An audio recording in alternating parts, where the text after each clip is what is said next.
यूनान कश्ती हादसा, वज़ीर-ए-आज़म का इंसानी स्मगलिंग में मुलव्वस अफराद के खिलाफ फौरी कार्रवाई का हुक्म। मासूम पाकिस्तानियों को बैरून मुल्क जाने के गैर कानूनी तरीकों का झांसा देने वालों के खिलाफ सख्त कार्रवाई की हिदायत। ऐसे तमाम वाकयात जिनमें पाकिस्तानी मुलव्वस पाए गए उसकी रिपोर्ट तलब कर ली। वज़ीर-ए-आज़म 2023 कश्ती हादसे के मुल्ज़िमान के खिलाफ कार्रवाई में सुस्त रवि पर बरहम। कहा, इंसानी स्मगलिंग पाकिस्तान के लिए दुनिया भर में बदनामी का बाइस बनती है। रोकने के लिए ठोस इक़दाम की जरूरत है। इस किस्म के वाकयात का दोबारा रूनुमा होना हमारे लिए लम्हा फिक्रिया है। यूनान कश्ती हादसे में लापता 35 पाकिस्तानियों के बचने की उम्मीदें दम तोड़ गई। रेस्क्यू ऑपरेशन जारी। जामहक 5 में से 4 पाकिस्तानियों की शिनाख्त। सुफियान, रहमान अली, हाजी अहमद और आबिद शामिल। ताल्लुक सियालकोट, गुजरात और मंडी बहाउद्दीन से है। एक पाकिस्तानी की शिनाख्त न हो सकी। पाकिस्तानी सफीर आमिर आफ्ताब कहते हैं, जामहक अफराद की लाशें सफारत खाने अपने खर्च पर पाकिस्तान रवाना करेगा। कश्ती हादसे में लापता पाकिस्तानियों में बड़ी तादाद कम उम्र बच्चों की है। तफसीलात के मुताबिक हादसे के शिकार तमाम कश्तियां लीबिया के इलाके तबरूक से रवाना हुई। पहली कश्ती में 6 पाकिस्तानियों समेत 45 अफराद सवार थे। तमाम अफराद को रेस्क्यू कर लिया गया। दूसरी कश्ती में 5 पाकिस्तानियों समेत 47 अफराद सवार थे, जब बाहिफाजत बचा लिए गए। तीसरी कश्ती में 83 अफराद सवार थे, जिनमें से 76 पाकिस्तानी, 3 बांग्लादेशी, 2 मिस्री और 2 सूडानी शामिल थे। तीसरी कश्ती के 39 अफराद ताहाल लापता, 35 पाकिस्तानी भी शामिल हैं। बचने की उम्मीदें मादूम। मुल्की सियासी मंजरनामे में बड़ी पेशरफ। स्पीकर कौमी असम्बली अयाज सादिक ने हुकूमत और अपोजिशन के दरमियान मुज़ाकरात के लिए अपनी खिदमात पेश कर दी। वीडियो बयान में कहा, सियासी इशू समेत किसी भी मामले पर मुज़ाकरात में किरदार अदा करने को तैयार हूँ। कल शेर अफजल मरवत, ख्वाजा आसिफ और राना सनाउल्लाह की बातें सुनी। स्पीकर का दफ्तर और घर हुकूमत और अपोजिशन का है। स्पीकर के दरवाजे हर वक्त अपने मेंबरान के लिए खुले रहते हैं। मेरा दफ्तर और घर 24 घंटे खुला है। हुकूमत और अपोजिशन तल्खी खत्म करे, मुल्क के मफाद पर बात करना चाहें तो आ जाएं। मौसमियाती तब्दीली, सूबों की खुद मुख्तारी समेत कई दीगर इशूज हैं जिन पर बात करनी चाहिए। जब तक मैं स्पीकर हूँ कोई कमी नहीं आने दूंगा। मेरे लिए हुकूमत और अपोजिशन के अरकान काबिल एहतराम हैं।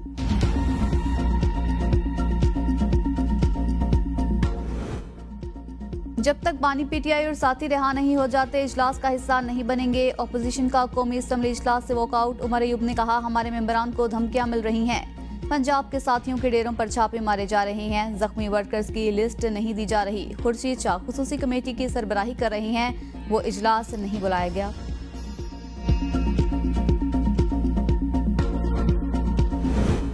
एक्स की बंदिश का आज़ादी इज़हार राय से कोई ताल्लुक नहीं। 2% से भी कम लोग एक्स इस्तेमाल करते हैं। हमें कोई शौक नहीं कि इंटरनेट बंद हो। वज़ीर मुमलिकत बराए IT शहज़ा फातिमा का कौमी असम्बली में इजहार ख्याल। कहा, हमारे खिलाफ नाजेबा जबान इस्तेमाल की जाती है। मेरे पास इंटरनेट बंद करने का कोई बटन नहीं। हमें अपने शहरियों को महफूज बनाना है। हमारा single point agenda IT industry को सपोर्ट करना है। हम कॉम्प्रोमाइज करते हैं, ना करेंगे। नेशनल सिक्योरिटी से आगे तो कोई चीज नहीं।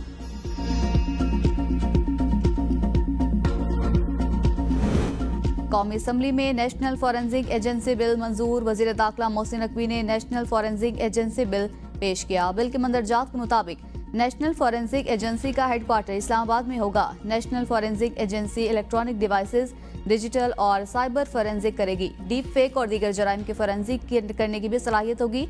एजेंसी को बाइख्तियार बनाया जाएगा। दीगर ममालिक पर इन्हिसार खत्म होगा। रिसर्च फॉरेंसिक और डिजिटल फॉरेंसिक के शोबे भी कायम किए जाएंगे। डिजिटल फॉरेंसिक का शोबा कौमी सिक्योरिटी के मामलात में मुआवनत करेगा। साबिक वज़ीर-ए-आज़म राजा परवेज अशरफ मरी के बासियों की आवाज़ बन गए। कौमी असम्बली में इजहार ख्याल करते हुए कहा, मरी की मुनफरिद हैसियत, पूरे पाकिस्तान के लोग वहाँ जाते हैं। इलाका अजीबोगरीब कैफियत से 2-4 है। वहाँ के लोग सरापे एहतजाज हैं। 10 साल पहले किसी ने बिल्डिंग बनाई, उसे कहा जा रहा है बिल्डिंग्स गिरा दो। लोग सड़कों पर निकलने के लिए तैयार हो चुके हैं। इस मसले को सुलझाना चाहिए। जब बिल्डिंग बन रही थी उस वक्त महकमे कहाँ थे? इस वक्त किसी को ख्याल नहीं आया। इंतजामिया ने लोगों पर FIRs काट दी हैं। FIRs खत्म करें। किसी वक्त भी मामला आउट ऑफ कंट्रोल हो सकता है। आजम नजीर तारड़ ने कहा, ये मरी सूबाई हुकूमत की डोमेन में है। खदशात सूबाई हुकूमत के सामने रखूंगा।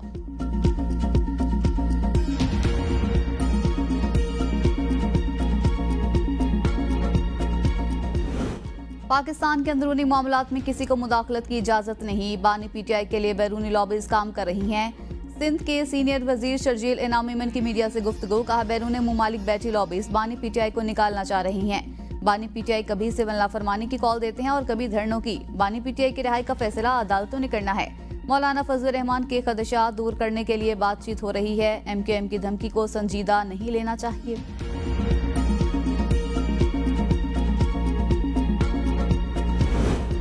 महंगी बिजली इस्तेमाल करने वाले सार्फिन के लिए खुशखबरी। मार्च 2025 तक बिजली 12 रुपए फी यूनिट सस्ती करने की तैयारी। हुकूमत ने हिकमत अमली बना ली। सी पैक और सरकारी पावर प्लांट्स के कर्जों की रीप्रोफाइलिंग की जाएगी। जराये का कहना है कि बिजली के बिलों पर टैक्सेस को कम करने के तरीकेकार को फरवरी 2025 तक मुकम्मल कर लिया जाएगा। निजी IPP, सरकारी बिजली घरों और शमसी और पनबिजली के मंसूबों से मुज़ाकरात मुकम्मल किए जाएंगे।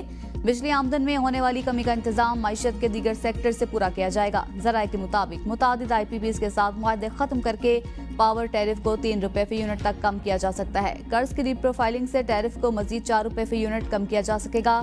बिजली बिल्स पर टैक्स कम करके 5 रुपए फी यूनिट तक कमी मुमकिन होगी। कमी से ऑफ पीक टैरिफ कम होकर 29.68 रुपए फी यूनिट, पीक और टैरिफ 36 रुपए फी यूनिट तक कम हो जाएगा।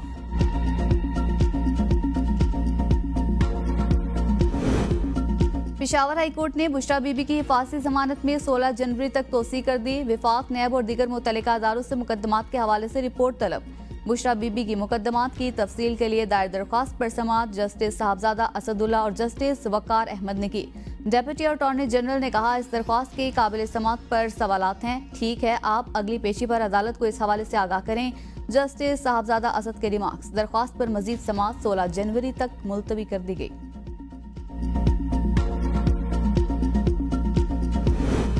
काश्तकार भाइयों को सलाम। किसानों की खिदमत में कोई कसर नहीं छोड़ी। किसान दिन रात जमीन के सीने से अनाज उगाकर हमारी ग़िज़ाई ज़रूरियात पूरी करते हैं। वज़ीर आला पंजाब मरियम नवाज का किसानों के कौमी दिन पर पैगाम। कहा, किसान की तरक्की और आसानी के लिए हुकूमत पंजाब ज़राअत के शोबे को मेकनाइज कर रही है। किसानों की खुशहाली के लिए किसान कार्ड का इजरा किया। काश्तकारों को पैदावारी कर्जे दिए जा रहे हैं। काश्तकार किसान कार्ड से अरबों रुपए के खाद, बीज और दीगर ज़रूरी मदाखिल खरीद चुका है। ज़रूरी मैकेनाइजेशन के जरिए किसानों को तरक्की और खुशहाली की राह पर गामजन कर रहे हैं। किसान को बिलासूद आसान इक़सात पर ग्रीन ट्रैक्टर्स फराहम किए जा रहे हैं। ज़रूरी ट्यूबवेल्स को शमसी तवानाई पर मुंतकिल करने के प्रोजेक्ट पर काम तेजी से जारी। ज़राअत, मवेशी बानी और देही माइशत को नई बुलंदियों पर ले जाएंगे।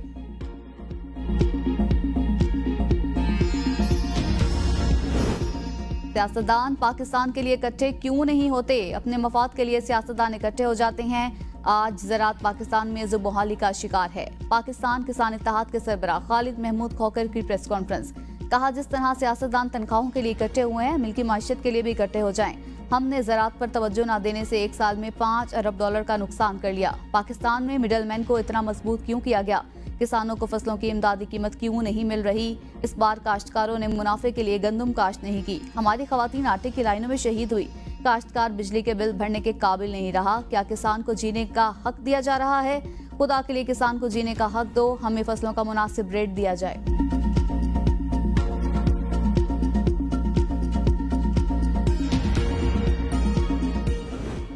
$80,000 करोड़ टके की करप्शन। बांग्लादेशी इंसदाद बदनवानी कमीशन का साबिक वज़ीर आज़म शेख हसीना वाजिद और उनके खानदान के खिलाफ तहकीकात का फैसला।